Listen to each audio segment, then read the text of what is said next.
Vamos lá, meus irmãos, começando aqui nossa sexta aula de Teologia Sistemática 1, Bibliologia. Já oramos, como é costume. Graça e paz, mais uma vez. Amém, graça e paz. Amém, paz a todos. Amém. Irmãos, hoje nós vamos dar sequência ao capítulo 5 do Grudem em diante. Inclusive, antes de lermos o texto bíblico, eu quero apenas lembrar vocês que hoje a nossa sexta aula, nós iremos até a nona aula. Como esse assunto está bem trabalhado, nós temos progredido bem, então nós iremos até a nona aula. E depois a gente vai para Teologia Sistemática 2, tá bom? Vamos ler um texto bíblico, irmãos? Êxodo 24:4 e Jeremias 32.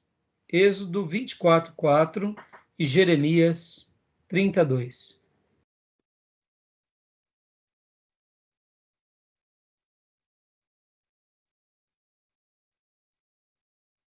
O irmão que achou, ou a irmã, pode ler para nós. Êxodo 24:4 e Jeremias 32.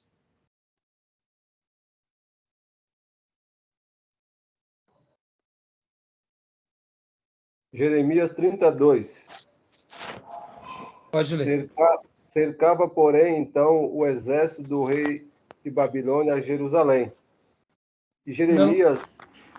Jeremias profeta, 32. 32. Capítulo 30, versículo 2? Ah, não, desculpa. Ah, tá. Foi 32, 2. Ah, então. Então, Tá. Jeremias, capítulo 30, 32. versículo 2. Pode ler para nós, Júnior, por favor? Assim fala o Senhor, Deus de Israel, dizendo: escreve no livro todas as palavras que tenho dito. Joia. Prestem bastante atenção, como Deus tinha dito para Jeremias. Escreve num livro todas as palavras que eu disse, o que eu vos tenho dito. Joia? Vamos ler agora Êxodo 24:4.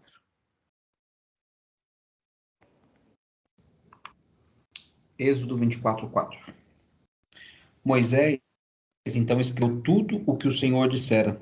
Na manhã seguinte, Moisés levantou-se, construiu um altar ao pé do monte e ergueu 12 colunas de pedra, representando as 12 tribos de Israel. Ótimo. Alguém tem alguma outra versão? No celular eu tenho outras também, pastor João. Então pode ler, pastor Johnny, por favor. Vou só abrir aqui. Posso ler aqui a minha versão, pastor? Pode ler, Gil. Moisés escreveu todas as palavras do Senhor, e levantou-se pela manhã de madrugada e edificou um altar ao pé do monte, e 12 monumentos, segundo as 12 tribos de Israel. Ótimo. Quer ler outra versão, pastor? Vamos lá? Só Moisés se aproximará do Senhor, os outros não se aproximarão. Nem o povo... Eu acho que é outro texto. 24:4. Ah, desculpa, estou no 2.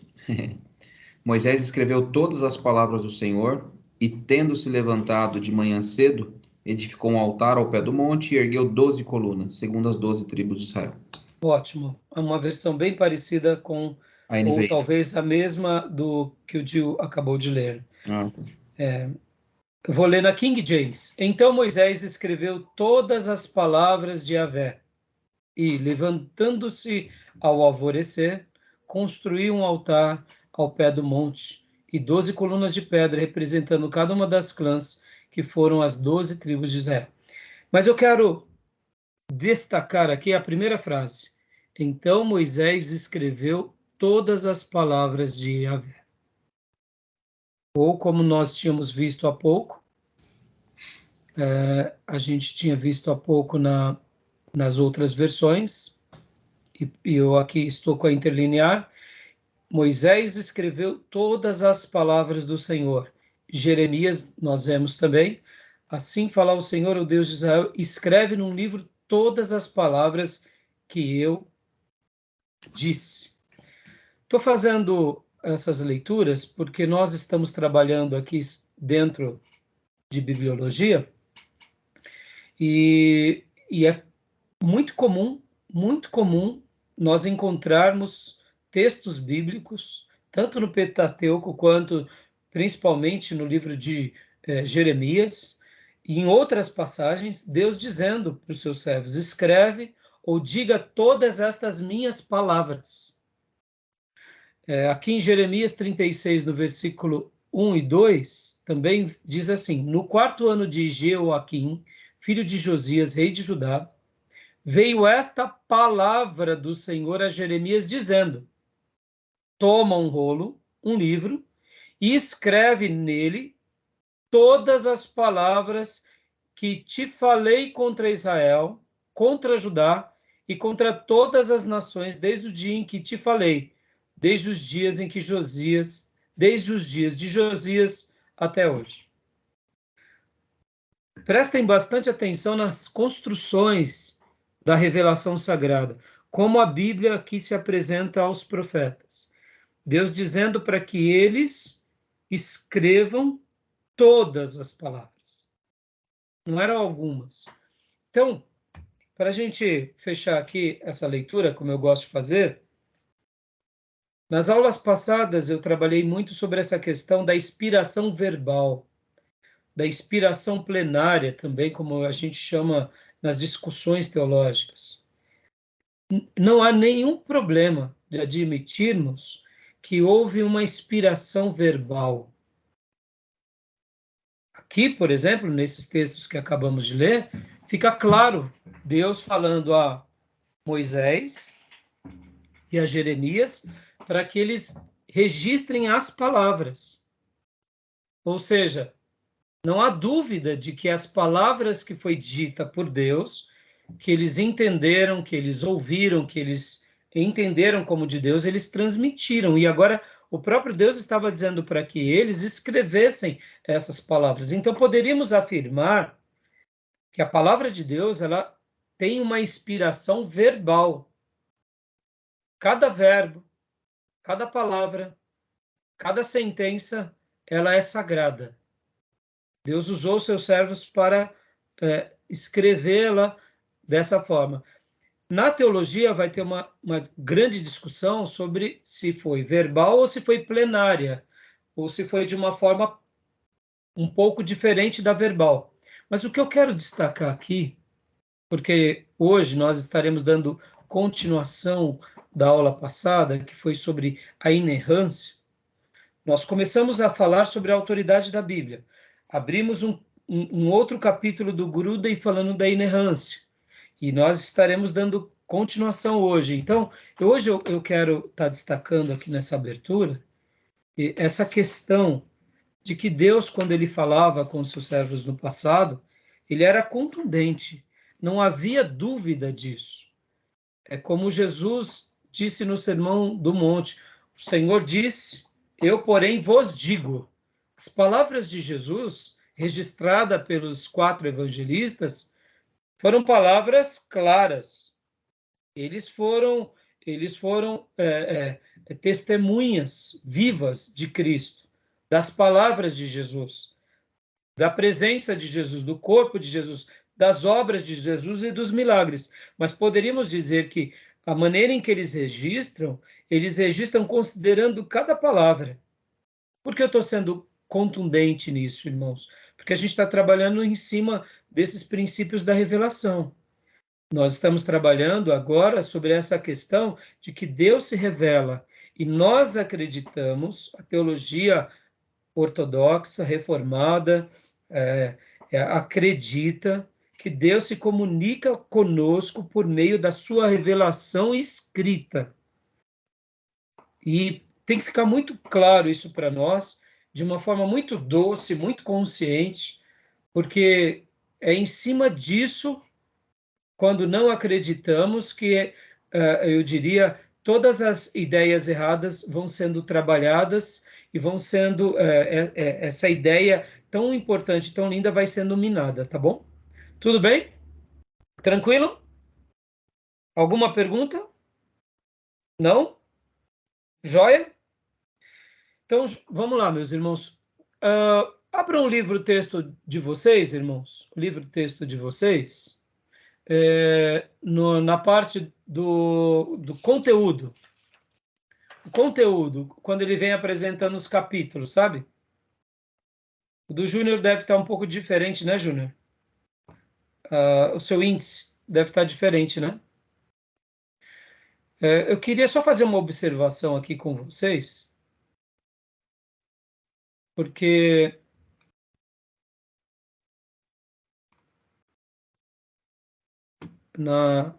nessa parte parece bobeira, mas é bem interessante. Eu queria só fazer uma citação. Acharam essa parte? Estão abertos? Sim. Parte 1, doutrina da palavra de Deus, né? O capítulo 4, prestem bastante atenção como o Gruden trabalha cada capítulo. Ó. Capítulo 4, as 4 características das escrituras. Aí tem autoridade, não é assim? Aí depois vem o capítulo 5, a inerrância. Aí o capítulo 6, ele repete as 4 características das escrituras. Clareza. Capítulo 7, as 4 características da escritura, entre 3, necessidade. E capítulo 8, as 4 características das escrituras, suficiência. Eu sei que parece meio redundante, né? Ele repete. Por que eu estou fazendo esse comentário? Porque pode ver que no capítulo 5 ele coloca a inerrância. Então, eu só estou fazendo esse destaque aqui para vocês, para que fixe bastante que as 4 características das escrituras, autoridade, clareza, necessidade e suficiência, são praticamente discutido e comentado quase por todas as obras de teologia sistemática, tá bom? Quando não é comentado dessa forma, ela é trabalhada também sendo citado pelos autores e pelos escritores. Tudo bem? Nenhum problema até aí? Tranquilo? Então tá jóia. Então agora eu quero continuar com os meus irmãos. Qual é o capítulo que você está analisando? É que no índice do Gruden, o seu índice está diferente, né, Júnior? O meu capítulo 2 é a autoridade e a inerrância da Bíblia. O 3 é a clareza, a necessidade e a suficiência da Bíblia. Então, você vê, ele mudou a ordem, né? Ele pôs o capítulo 2 como autoridade e inerrância. Inerrância. 3, a clareza, a necessidade e a suficiência da Bíblia. Ótimo, então. Você viu que mudou o Concatenou, nova... na verdade, né? Hã?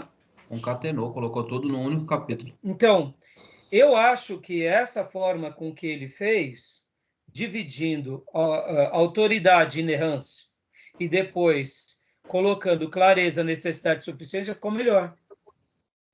Na minha opinião, eu colocaria eu colocaria um capítulo só, essas 4 características das escrituras, colocaria num capítulo só e faria uma discussão na inerrância logo depois da autoridade, ou deixaria a inerrância por último, como um complemento, sabe? Mas assim, não tem problema. Eu estou gastando esse tempo aqui com vocês só para explicar que tudo isso vai ser mencionado por outros autores de alguma forma, tá bom? Mas hoje nós estaremos trabalhando aqui do capítulo 5 da versão anterior em diante, eu pretendo tentar concluir com vocês esse material. Por quê? Porque, deixa eu replicar aqui para vocês rapidamente, olha só. Na nossa distribuição das matérias, que eu passei para vocês, olha só, fizemos aqui a nossa introdução, o capítulo 1, 2, 3, 4, 5, 6, 7. Hoje, nosso dia 17, ó. Então, hoje estaríamos concluindo o capítulo 8 e já entrando no Bancroft. E na semana que vem, entraríamos na teologia sistemática do Erickson, tá bom? E assim, teremos mais essas 2 matérias. Só que assim, eu quero gastar um tempo maior também com esse material aqui, tá bom, meus irmãos? Então, hoje nós estamos aqui na sexta aula, dia 17, e ainda temos mais esses 3 encontros. E eu quero estar trabalhando um pouco na teologia do Brancroft, principalmente do Erickson. E eu quero deixar para o final essa questão do Erickson, porque eu quero trabalhar um pouco mais ainda sobre a questão da revelação com os irmãos, tá bom? Tudo bem? Alguma dúvida até aí? Tranquilo? Ok. Não? Então, para a gente hoje, nós tínhamos parado no livro-texto, na minha versão antiga, na página 60. Só que para a gente correr, então, eu vou abrir aqui o resumo do Gruden, tá bom? Eu vou abrir o resumo do Gruden. Vamos seguir aqui pelo resumo dele. E aí a gente vai estar, então, pincelando aqui essa parte final desse material, tá bom? Eu vou estar compartilhando com vocês agora o resumo do Gruden. Vamos lá.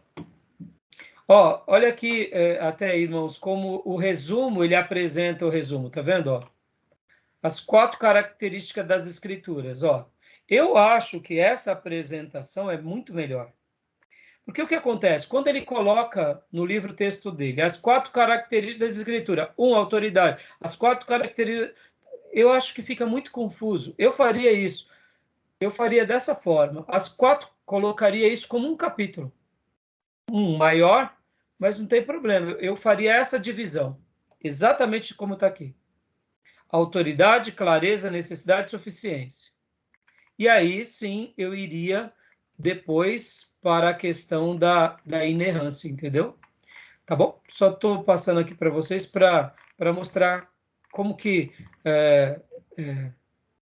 como está organizado.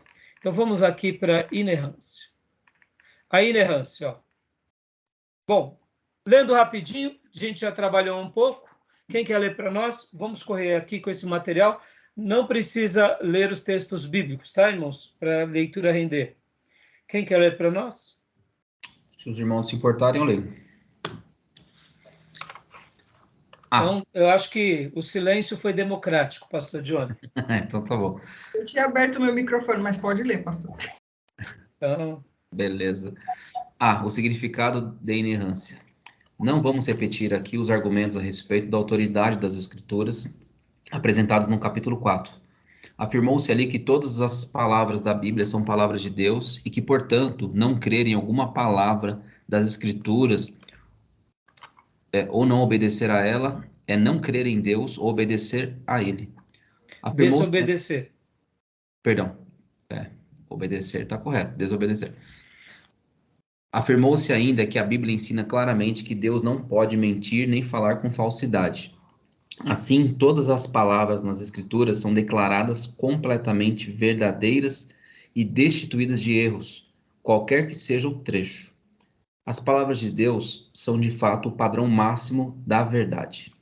Aleluia. Eu acredito nisso e espero nunca sair desse princípio de todo o meu coração. Continua, pastor. Amém. Deve-se reconhecer que a fidedignidade absoluta no discurso é coerente com alguns outros tipos de declaração, tais como as seguintes. Pode só ler aqui o em negrito para a gente prosseguir. Perfeito. A Bíblia pode ser inerrante e, mesmo assim, empregar a linguagem comum da fala cotidiana. Nós trabalhamos bastante sobre esse ponto na última aula. 2. A Bíblia pode ser inerrante e, mesmo assim, conter citações vagas ou livres. Joia. A gente também comentou isso na aula anterior. E o último ponto. É compatível com a inerrância haver construções gramaticais incomuns ou pouco usuais na Bíblia. Nós fizemos esse comentário e paramos logo depois dele aqui. Então, agora a gente dando sequência. Bom, sobre essas 3 citações, os irmãos querem fazer algum comentário? Tem alguma dúvida?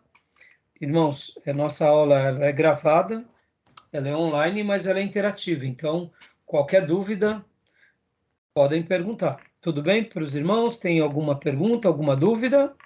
Ou podemos prosseguir? Pode prosseguir, pastor.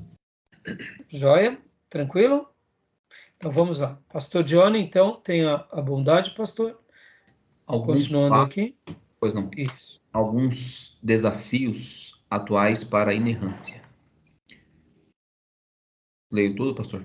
Pode ler. Tá. Nessa sessão, examinamos as principais objeções em geral levantadas contra o conceito de inerrância. Primeiro, a Bíblia é a única autoridade em questão de fé e prática. Uma das objeções mais frequentes é levantada pelos que dizem que o propósito das Escrituras é ensinar-nos só em áreas que dizem respeito à fé e prática, ou seja, em áreas diretamente relacionadas com nossa fé religiosa ou com nossa conduta ética. Nessa posição, abriria a possibilidade de declarações falsas nas Escrituras, por exemplo, em outras áreas, tais como em detalhes históricos secundários ou em fatos científicos. Essas áreas... Me perdi. Desculpa. Aqui, Ok, essas obrigado. áreas. Essas áreas, afirmam os que levantam as objeções, não dizem respeito ao propósito da Bíblia. Instruir-nos quanto ao que devemos crer e como devemos viver. Ponto. Seus defensores muitas vezes preferem dizer que a Bíblia é infalível, mas hesitam em empregar a palavra inerrante. Isso, eu comentei um pouco semana passada, eu quero gastar um minuto aqui explicando um pouco essa questão aqui. Essa palavra fé e prática, irmãos, ela pode ser admitida de forma plena, ou seja, eu acredito nas Escrituras e por essa razão eu baseio a minha fé e a minha prática. Aonde? Em tudo que se diz respeito à minha fé, mas também em todas as áreas da minha vida. Logo, eu estarei aplicando todos os princípios dessa fé em qualquer área. Dessa forma, eu terei uma conduta ética e moral, e dessa forma, indiferente do lugar em que eu esteja, seja trabalho, seja escola, seja vida social, até mesmo nas diversões, eu pratico de uma forma aonde a minha fé vai me acompanhar. Ou seja, eu sou um ser, vamos dizer assim, completo, que eu vou reproduzir o meu credo em todas as áreas. Parece muito objetivo essa ideia e, de fato, eu acredito nisso. No entanto, muitas pessoas tentam fragmentar. E talvez você diga assim, pastor, mas as igrejas ensinam isso? Não ensinam isso diretamente, mas ensinam isso indiretamente. Vamos pegar um exemplo aqui. Deixa eu contar eu nunca mais me esqueci desse detalhe. Deixa eu dar uma interrupção aqui. Meu pastor, eu me lembro que o pastor Orfeu contou, certa ocasião, que ele soube de um fato, né, que foi o seguinte: uma igreja na cidade fez um trabalho de unir os profissionais de vários setores e ter ali uma palestra mais voltada a profissionais, médicos, engenheiros, professores, etc. Fizeram um trabalho na igreja e uniram as profissões e etc. e tal. E quando teve essa reunião, foi feita uma reunião bem significativa e, de repente, isso marcou muito meu coração, né? Porque havia nessa igreja 2 engenheiros, mas eles eram engenheiros nominais. Eles eram da igreja, mas eram daquela forma, nominal. Engenheiro de obra pronta. Como? Engenheiro de obra pronta. Quase isso. Eles literalmente trabalhavam numa empresa, no departamento de engenharia, um de frente para o outro. E, de repente, eles se encontram na igreja, já que o tema era cristianismo e profissões e etc. e tal. E eles se encontram e lá eles falam, puxa, você aqui você é dessa igreja, eu sou, e você? Eu também, puxa vida. Eles trabalhavam há anos juntos. O que eu quero dizer? Possivelmente essa igreja não deveria ensinar essa separação entre fé e prática, mas no dia a dia, eles tinham um critério do seguinte: não, eu creio, mas eu não preciso agir com a minha fé lá no mercado de trabalho. A fé fica para a igreja para domingo de manhã. Estão entendendo onde eu quero chegar? Aqui, quando a gente fez essa afirmação, que a Bíblia é a única autoridade em questão de fé e prática, ela está fazendo aqui uma afirmação categórica, trazendo cada cristão, em cada momento, para esse princípio. Vamos ser franco aqui, irmãos. Antigamente, o cristão ele era conhecido como alguém ético, moral, decente, que falava a verdade e Poderia até ser antiquado, poderia até ser desconsiderado, poderia até ser rotulado como uma pessoa que não se misturava. Mas percebam que hoje em dia o cristianismo está em todos os setores da sociedade. E hoje tem hora que a gente está assistindo um programa secular e de repente a pessoa diz, com trajes inadequados, não, eu sou protestante, eu sou cristã, eu sou evangélica. Vocês já viram algo assim? Já. A questão de separar a vida secular e a vida espiritual, né? Eu tenho uma vida espiritual, aí eu vou viver a vida espiritual. Algumas horas. Agora eu tenho uma vida secular. Sabe, tem várias vidas. Exatamente. Eu pergunto, dá para a gente separar a vida? Lógico que não. Não dá. Por isso que aqui parece bobeira, irmãos, mas hoje, principalmente nessa fragmentação da autoridade, percebam, a inerrância está dentro do bloco da autoridade. Por isso que eu fiz questão de há pouco trazer essa síntese, porque está dentro da autoridade a inerrância. Mas você concorda que na prática do dia a dia, políticos que se dizem evangélicos, fazendo acordos dos mais nojentos, policiais, juízes, muitas vezes empresários. Então, em tese, essa máxima que nós acabamos de ler aqui não tem sido conservada. Por quê? Porque a questão da autoridade tem sido colocada em xeque. Então, irmãos, na minha concepção, e aqui eu estou gastando esse minuto de propósito, as Escrituras, ela é, de fato, a única autoridade em questão de fé e de prática. Vamos aqui para eu fechar isso. Quando eu não levo a sério isso, eu não estou levando a sério a nossa história, a nossa identidade. E eu só quero citar com um grupo de irmãos nossos, que foi os nossos irmãos que viveram naquilo que chamamos de Era dos Mártires. Eles tinham uma fé e uma prática ou não? Tinham. Morreram aos milhares ou não?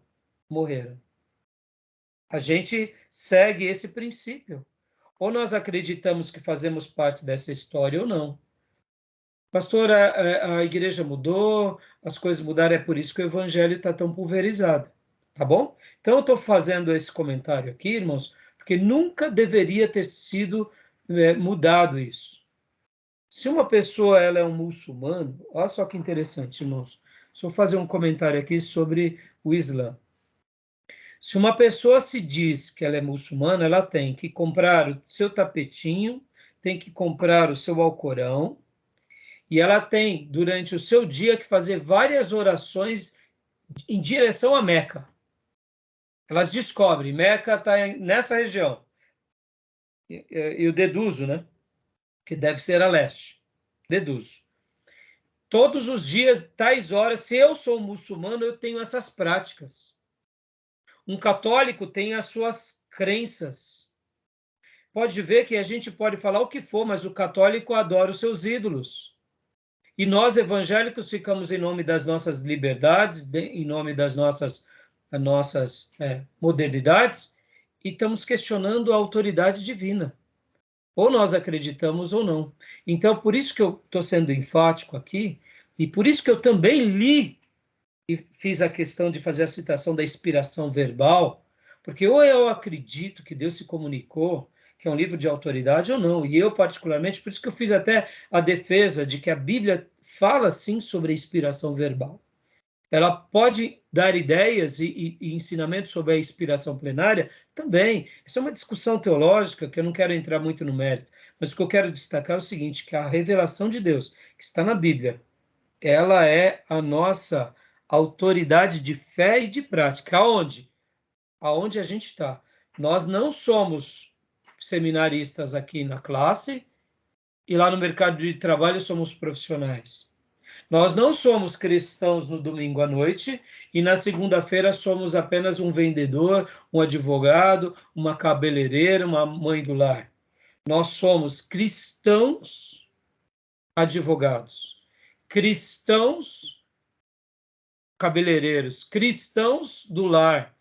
E isso tem que ser levado em consideração. Tá bom, meus irmãos? Eu estou fazendo essa ênfase porque por causa de coisas como essa que a gente está vivendo tanta pouca vergonha nos nossos dias, como vocês acabaram de dizer. E o autor aqui ele vai dar bastante exemplos e vai trabalhar bastante aqui no livro. Tudo bem? Tá joia, irmãos? E quando o meu pastor contou essa história, eu achei assim tão estranho, porque eu era novo convertido, e aquilo me chocou tanto. Eu pensei comigo, mas existem pessoas que são assim? Eu diria são agentes secretos de Jesus, né? São agentes secretos, o outro não sabe. Então, irmãos, a gente não pode ser camaleão, né? Nós não podemos, tá bom? Beleza? Algum comentário?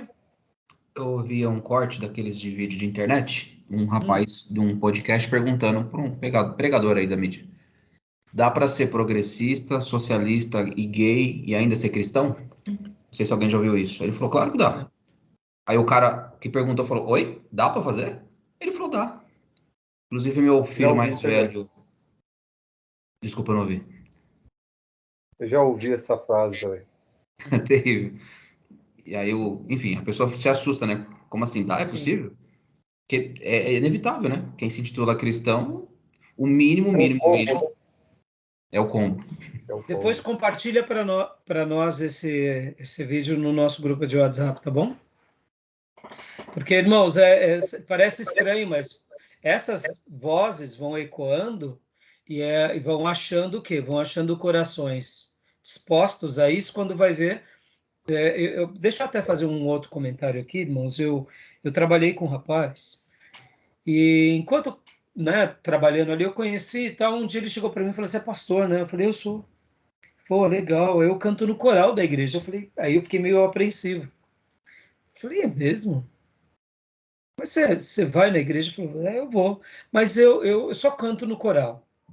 Eu tenho minhas dúvidas, eu tenho isso, eu tenho aquilo." E assim, no frigir dos ovos. Ele era um cantor do coral da igreja, uma grande igreja batista, hein? De uma igreja muito... Mas assim, dentro dele, ele não tinha uma fé estruturada. E no trabalho, ele era um profissional, ele era ético, ele não era um excelente profissional. Mas eu pensava comigo, né, dentro do meu coração, o reino de Deus está perdendo tanto, porque ele poderia ser um cristão profissional, e ele era um profissional que cantava no coral, e era cristão, entenderam? Então, na minha opinião, é importante nós, como ministros, identificarmos essas pessoas e trabalharmos com ela, mostrando, olha,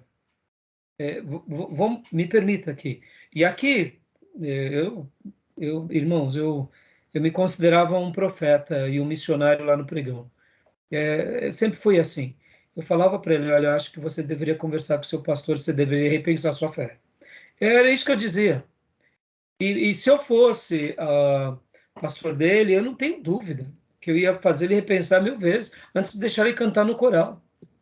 Não tem sentido, irmãos. Não tem sentido. Não estou aqui querendo impedir que as pessoas façam algo. Mas perceba, há uma grande diferença entre a pessoa ser voluntária e ela fazer parte de um ministério. Deixa eu dar um outro exemplo. Uma outra irmã chegou para mim esses dias e falou assim: minha filha, pastor, ela está, você sabe, né? Ela está afastada. Mas ela está ajudando no trabalho tal de tal igreja. Eu falei: "Mas, irmã..." Aí minha cabeça pirou, né? Ela está afastada do evangelho e está ajudando na igreja. Olha onde a gente chegou. Está entendendo as bagunças, irmãos? Virou uma bagunça generalizada. Na minha opinião, a culpa é dos pastores. Perceba, irmãos, uma coisa é você ter trabalhos voluntários sociais numa igreja. Uma coisa é você ter trabalhos voluntários que tem um aspecto social. E outra coisa é você ter ministérios na igreja. Você tem que deixar as coisas bem separadas. Então, por exemplo, você abre a sua igreja para ajudar pessoas nas áreas mais variadas. Então, você está recebendo donativos de pessoas de mercado, pessoas... Então, isso é um trabalho social que a igreja deixa aberto. Eu acho que num trabalho social, você até pode abrir certas exceções. Vamos supor que chega um médico lá da cidade e fala, eu quero ajudar no trabalho lá da igreja, pastor. Sou médico, não sou da igreja, mas eu quero ajudar. Eu acho que o pastor, nessa hora, se reúne com a sua liderança, com o seu staff e fala, vamos assumir o risco? Vamos abrir? Vamos, porque é um trabalho social. A igreja, ela está abrindo uma oportunidade de prestar um trabalho social. Mas isso não é ministério. Ministério é diferente. Pode ver que o Novo Testamento vai dar critérios para ministérios, vai dar até definições, como eu trabalhei na última aula, conceitos. São dons, são talentos. Aí é outra proposta. Então, uma pessoa que ela serve na igreja como médico, vamos lá, se tivéssemos aqui 10 médicos nas nossas igrejas, voluntários querendo fazer um trabalho social, nós iríamos impedir porque ele não é da nossa igreja? Claro que não. Não somos ignorantes. Pelo contrário, ergueríamos as mãos aos céus e agradeceríamos. Amém? Estão entendendo? Se chegar 10 empresários falando assim, pastor, eu vejo a idoneidade do senhor, do seu colegiado, a transparência da igreja, eu quero investir na sua igreja para que a sua igreja faça trabalho social. Você não ia pegar os donativos? Claro que iríamos pegar. São coisas Agora, isso não quer dizer que aquele empresário vai subir no púlpito para pregar uma mensagem. Estão entendendo? Sim. São coisas diferentes. Até isso a já tem que tomar cuidado, né? Exatamente. Porque, de repente, você vai ter um voluntário que você não conhece a idoneidade dele lá, de onde ele veio. Às vezes o cara é um estelionatário. Você entendeu? Sim, por isso que eu estou falando que, assim, me entendo, irmãos, uma coisa é trabalhos sociais e outra coisa são ministérios. Ministério de louvor é um ministério? É um ministério. Diaconado é um ministério? É um ministério. Obreiro é um ministério? É um ministério. Departamento infantil é um ministério. Coral é diferente, irmãos. Então, assim, fica aqui uma dica só para vocês entenderem como as coisas se perderam e muitas vezes, em nome de ter uma igreja cheia, a gente não está se importando com alguns critérios, e eu acredito que isso tem sido um baita problema, tá bom? Vamos lá, vamos prosseguir aqui, depois a gente comenta mais. Vamos continuando aqui. Vamos lá. 2. O termo inerrância é um exagero, muitos vão dizer. Pode ler agora para nós, Maísa, por gentileza? Pessoas que levantam essa segunda objeção dizem que o termo inerrância é exato demais e que no uso comum denota um tipo de precisão científica absoluta que não devemos atribuir às Escrituras. Além disso, os que fazem essa objeção observam que o termo inerrância não é empregado na própria Bíblia. Assim, é provável que seja um termo inadequado e que não devamos insistir nele. Bom, vamos gastar um tempo aqui. O que vocês acham dessa afirmação? Dá para a gente insistir nele ou não dá para a gente insistir nele? Dá para insistir. A Bíblia é inerrante de qualquer forma, não é porque não está falando uma palavra exata. Por que as pessoas tentam admitir que inerrância é demais? Olha que sutileza. Se eu digo, não como anteriormente o pastor Johnny até leu, alguns defensores dizem que a Bíblia é infalível. Não, ela é infalível. Mas inerrante, não. Ué, qual é a diferença de infalível para inerrante? A inerrância dá uma ideia plena de que não contém erros, não há erros. Na hora que eu tiro a inerrância, eu posso abrir a ideia, pode ter erros. Estão entendendo onde que chega a questão? Então, os defensores de que não usemos essas palavras, os defensores estão querendo dizer, não, tem erro, sim, tem erro. Na minha opinião, quem vai por esse caminho começa a questionar a autoridade divina por meio da revelação. Uma coisa é o que nós já trabalhamos aqui sobre aquela questão de manuscrito, ou a manuscritologia. Irmão, sobre isso a gente precisa ficar... É óbvio que palavras que houve vão ter diferenças, mas quando Deus se revela, ele não se revela sendo manco, nem sendo vesgo e nem muito menos gago. Se alguém é perfeito, é Deus. E se ele se comunica, é com excelência.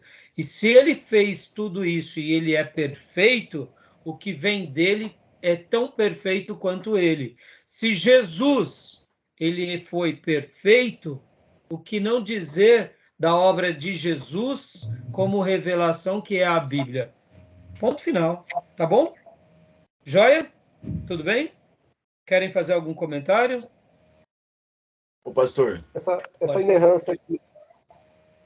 Pode falar, Gil. Oi, boneca. Deixa eu dar um tchau. Tem uma boneca ali dando tchau para a classe. Pronto. Pode falar, Gil e Júnior. A inerrância que eles questionam está relacionada ao quê? Às contradições? É esse erro que eles... Seria... E não... Na realidade, eles questionam, Júnior, porque, assim, vamos aqui tentar fazer uma síntese da teologia liberal, do liberalismo.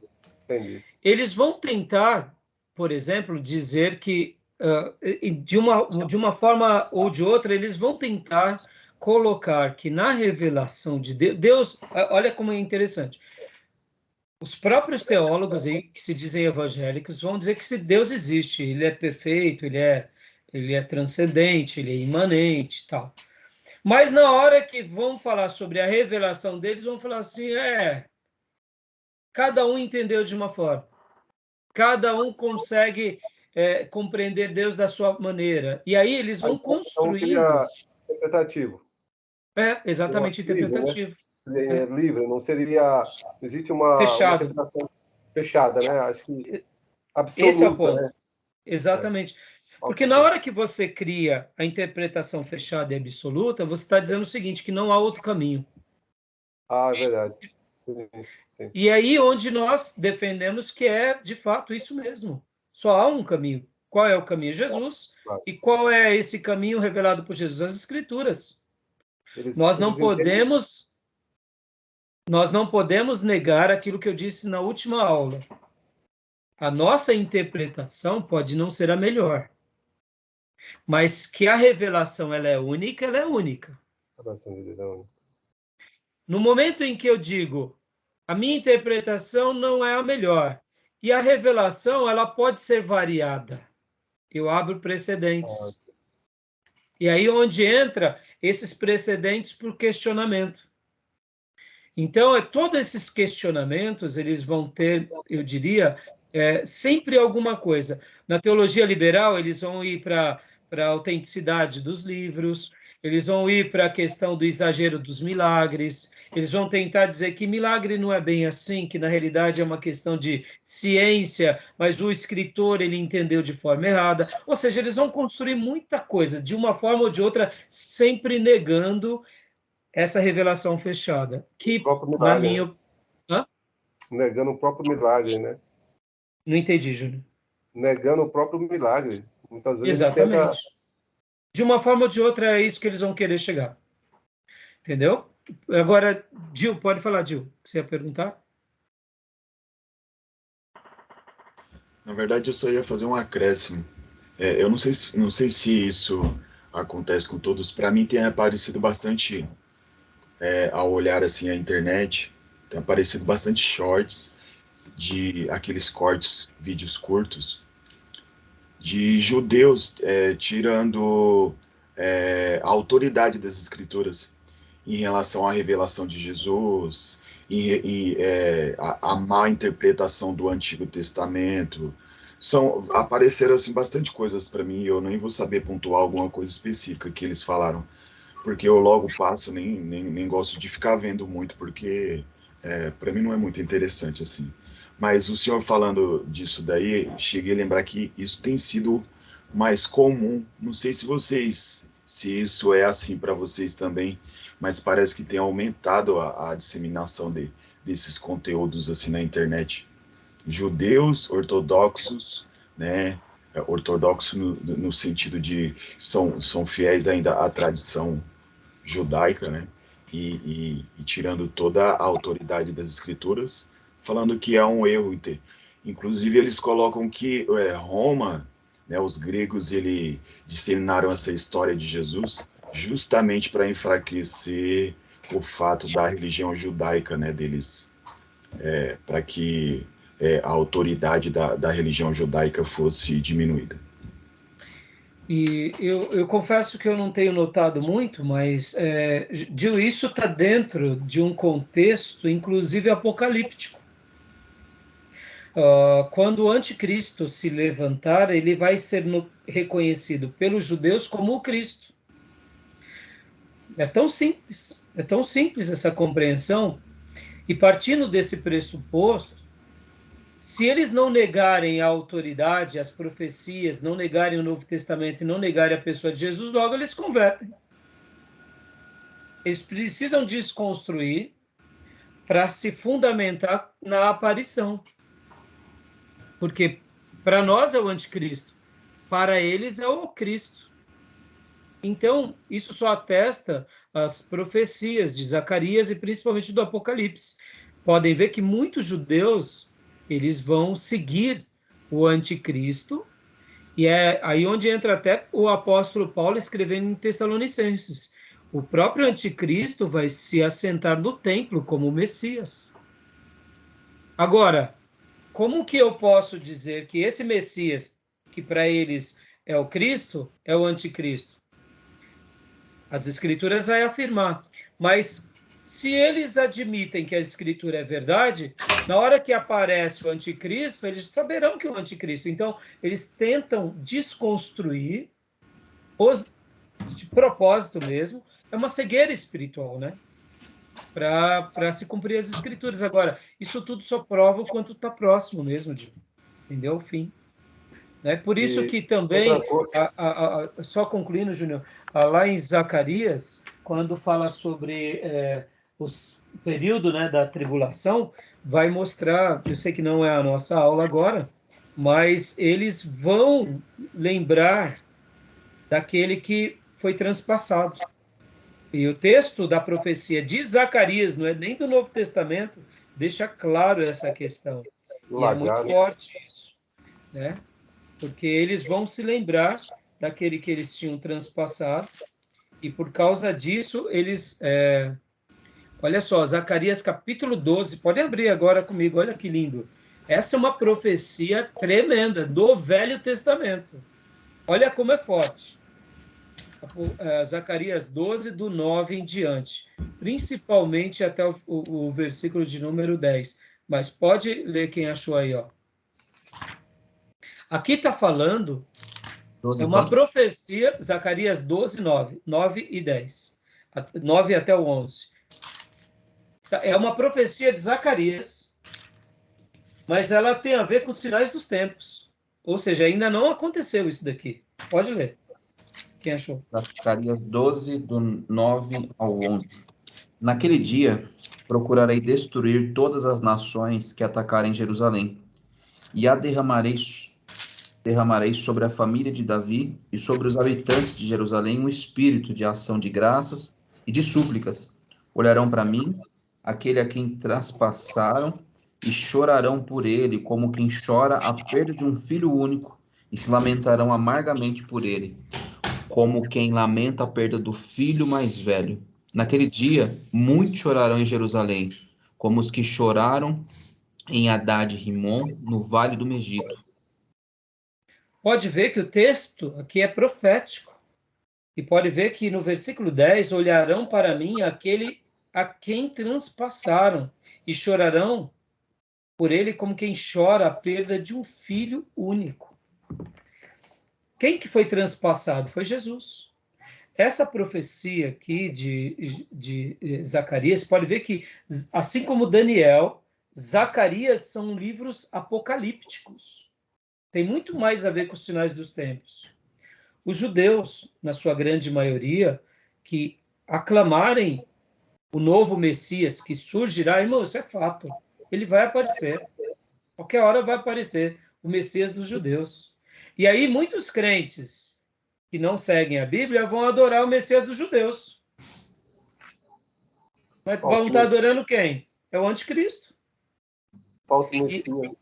E é o falso Messias. Então, eles vão entender que o que eles fizeram naquele momento nada mais é, nada menos é do que, puxa vida, adoramos a pessoa errada. Colocamos a pessoa errada no lugar onde não deveria. E aí onde até os judeus passarão pela perseguição. Porque no momento em que eles caírem em si e verem que aquele não é o Cristo, é o impostor, vai vir uma perseguição não só para nós, mas para eles. Por isso, irmão, faz parte do pacote ser perseguido, tá? E por isso que o crente que não sabe ser perseguido não entendeu o que é ser cristão. E por isso que esse evangelho adocicado, que nega a fé e a prática, ele tem data de validade, ele vai cair, ele vai sucumbir. Isso é inevitável. Entendeu? Tá bom? Gil, então, Gil, isso daqui faz parte mesmo, isso tudo não é nenhuma novidade. E a quantidade de crente que está se enveredando para os caminhos judaicos é absurdo. Eles têm que abrir os olhos. Uma coisa são os judeus convertidos, outras coisas é esse retorno ao Velho Testamento desfigurando o Novo. Aí é apostatar da fé, né? Tá bom? Eu sei que não é aula de escatologia, mas pode falar. Só uma dúvida que o senhor falou, aproveitando que o senhor entrou no assunto, é uma dúvida que eu tenho, né? Essa conversão, assim, depois dos judeus os judeus serem perseguidos, dizem que é 7 anos, né? São nos 3 anos e meio? Então, irmã, nós deduzimos, assim, na teologia, quando a gente trabalha em escatologia, nós sabemos que teremos a última semana de Daniel, que serão 7 anos. Então, é em algum período desses 7 anos. Pode ser no começo, pode ser no meio, no fim. É muito mais provável que seja ali durante o meio. É provável, mas não tem como a gente afirmar. Entendeu? Legal. Tá bom? Vamos lá, meus irmãos, continuando, então. Beleza? Então, sobre esse ponto do termo, não é exagero, tá bom? E para a gente estar concluindo aqui, tudo bem, Gil? Mais algum comentário, Gil? Não, pastor, ok. Joia. Vamos lá, 3 e 4 para a gente fechar aqui esse... Vamos lá, pastor, leia para nós.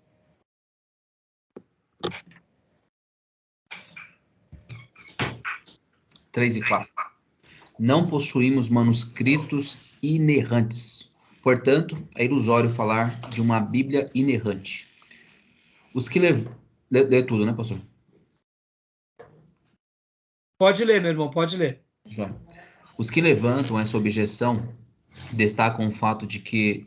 Pastor... obrigado. Destacam o fato de que a inerrância... me perdi aqui. Pastor, acho que comeu aí na parte superior. Comeu? Isso.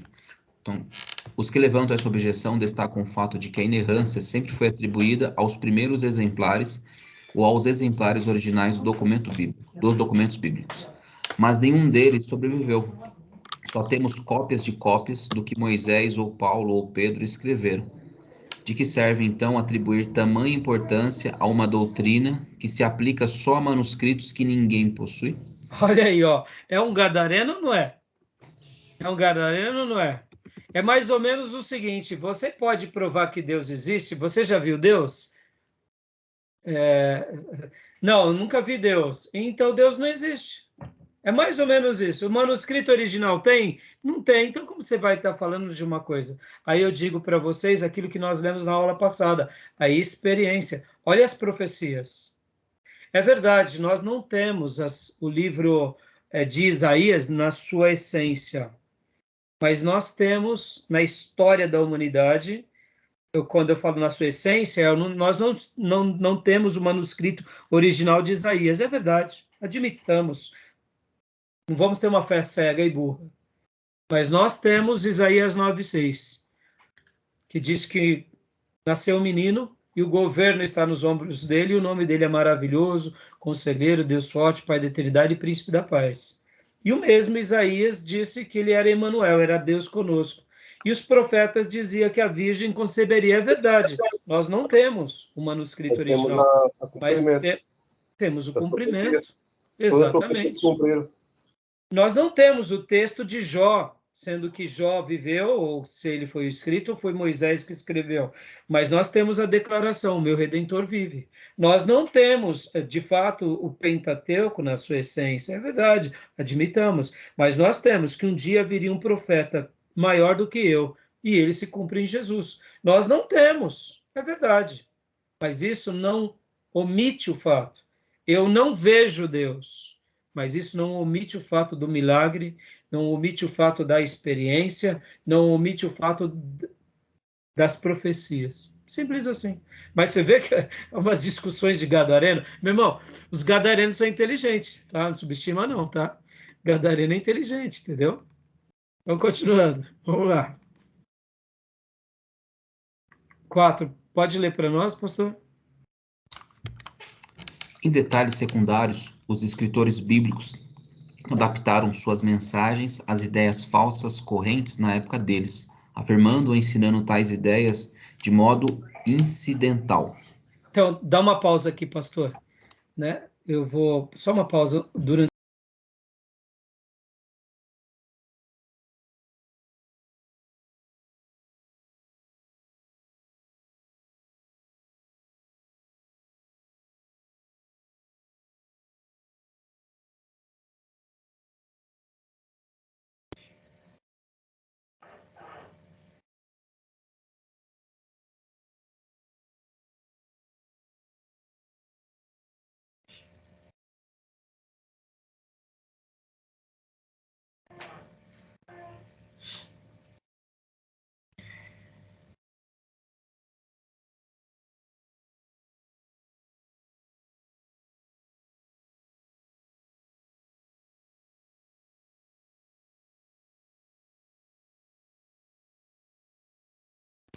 Desculpem, meus irmãos, eu precisei dar um recado para o meu filho. Desculpem. Então, pastor, pode ler de novo, pastor, por gentileza? Pois não. Desde o início? Joia. Em detalhes secundários, os escritores bíblicos adaptaram suas mensagens às ideias falsas correntes na época deles, afirmando ou ensinando tais ideias de modo incidental. Essa objeção à inerrância é levemente diferente da que restringe a inerrância das escrituras a questões de fé e prática, mas está associada a ela. Os que defendem essa posição alegam que seria muito difícil para os autores bíblicos se comunicarem com o povo de sua época, caso tentassem corrigir todas as informações históricas e científicas erradas em que acreditavam seus contemporâneos. Então, vamos debater um pouco sobre essa questão. Vocês entenderam essa ideia? Vamos lá.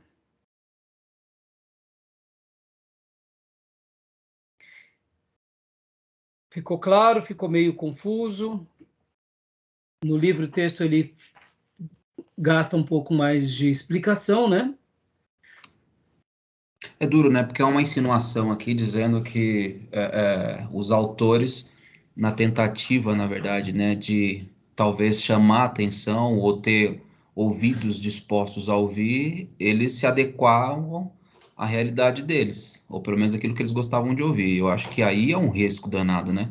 Porque é aquilo que Pedro, inclusive, fala para os religiosos lá em Atos dos Apóstolos: me importa agradar a Deus ou aos homens? Eu acho que ali coloca por terra totalmente essa ideia. Então, ou seja, eu estou falando para agradar a Deus, acabou. Se você está feliz ou não com isso, o problema é teu. Seria exatamente isso, pastor. Vamos aqui falar uma coisa assim com toda a honestidade, meus irmãos. Todos nós, quando estamos na frente de algo, para liderarmos com êxito, a gente quer realmente ter o respaldo das pessoas. Não tem como você liderar ela sem um respaldo. Pode ver na política, porque a política é uma reunião de acordos, porque é o interesse dos grupos. Não tem como fazer política sem ter o interesse dos grupos. É impossível. É impossível. Só que isso se aplica à política, mas à religião isso não se aplica. E como você bem colocou, pastor Johnny, muitas vezes, segundo, né, quem pensa assim, o que eles querem dizer é que o religioso ele acaba agindo na religião mais ou menos como um político, na maneira de fazer política. Ele vai agradando. Então, se não foi de fato aquilo, ele coloca que foi. Se Jesus curava caroço, aí os apóstolos, para se afirmar, diz que Jesus ressuscitava mortos. E as pessoas acreditaram, então continua. Pastor, isso é possível? Claro que é possível. Olha o que as religiões criam em nome das suas crendices e das suas construções religiosas. Tem milagre errado no espiritismo, na igreja evangélica, na igreja católica, tem tudo que é lugar, pode ver. Se a gente só criticar os outros, mas não fazer uma autocrítica, a gente também está errado. Quantos são os pregadores e profetas que falam só o óbvio que as pessoas querem ouvir? Isso acontece na igreja evangélica? Não. Isso acontece no espiritismo, pode ver. Pega uma pessoa que ela tem uma boa percepção espiritual, ela engana as pessoas em nome dos guias e tudo. Agora, existe o sobrenatural no espiritismo? Existe. Vamos duvidar. Mas existe a picaretagem? Existe. E no catolicismo, a mesma coisa. E no protestantismo, a mesma coisa. Então, o que o autor está querendo dizer aqui com relação à inerrância seria mais ou menos isso. Que as pessoas colocaram aquelas ideias falsas para poder sustentar. Que... Pode falar, Júnior. Mas vamos pensar assim, então o discípulo morreria, todos eles morreriam por uma mentira? Aí, esse é o ponto. É esse o ponto, não só do Cristo, mas do João Batista, da igreja primitiva, e por isso que a igreja primitiva, ela foi singular, e os nossos olhos sempre têm que ser voltados para ela. A igreja apostólica foi singular. É aí onde entram os apóstolos modernos e os apóstolos bíblicos. É exatamente, Júnior. Aonde entra os profetas de hoje e os profetas do Velho Testamento. Vejam que os profetas de hoje se comparam mais aos falsos profetas do Velho Testamento, que profetizavam apenas o que as pessoas queriam ouvir. Então, por exemplo, admitir que todo mundo que está numa religião, ou que todo mundo que escreveu a partir daquela religião é um falso profeta, é muito... Morreria por uma causa e ainda pobres. Exatamente. Não, e detalhe... Ideologia mais idiota é essa. Não, e vamos pegar aqui... E vamos pegar ainda daqueles ricos, como Zaqueu, que entregaram tudo para seguir o Cristo. Por isso que é nesse aspecto que a gente vê o quanto é relevante a nossa fé, e essa fé que está baseada na prática, quando a gente olha para a história e olha para a nossa origem, a gente fala, não, a gente precisa seguir aquelas pisadas. Isso que é forte. Né? Então, assim, a síntese do que é exatamente isso mesmo, tá bom? Joia, algum comentário a mais, irmãos? Isso que o irmão Júnior mencionou é tão forte, que eu estava ouvindo esses youtubers da vida, sempre foram muito críticos ao evangelho, mas assim, para ter um pouco mais de argumento na crítica, começou a pesquisar. E um deles se converteu, e uma da fala deles é o seguinte, cara, não tem lógica em sã consciência alguém se entregar por uma mentira. E se entregar, eu quero com isso dizer morte. Morrer por conta de alguém que até outro dia eu criticava. Então, assim, não tem sentido. E não é uma pessoa só, como o irmão Júnior mencionou. Há relatos e mais relatos de pessoas que se tornaram mártires por não negar a Cristo. Isso foi suficiente para levar essas pessoas à conversão. Por isso que nós, irmãos, só para a gente concluir aqui nosso bloco agora e ir para o nosso intervalo. Por isso que nós precisamos de referenciais crentes, piedosos, que vivam o cristianismo de fé e prática em tudo. E aqui sem fazer discurso de pobreza e nada disso, porque, como vocês já sabem, a gente já trabalhou, existiam profetas da corte, Natã, o próprio Isaías, profeta da corte. Então tinham profetas ricos, mas podem ver como eles viviam na corte. Daniel.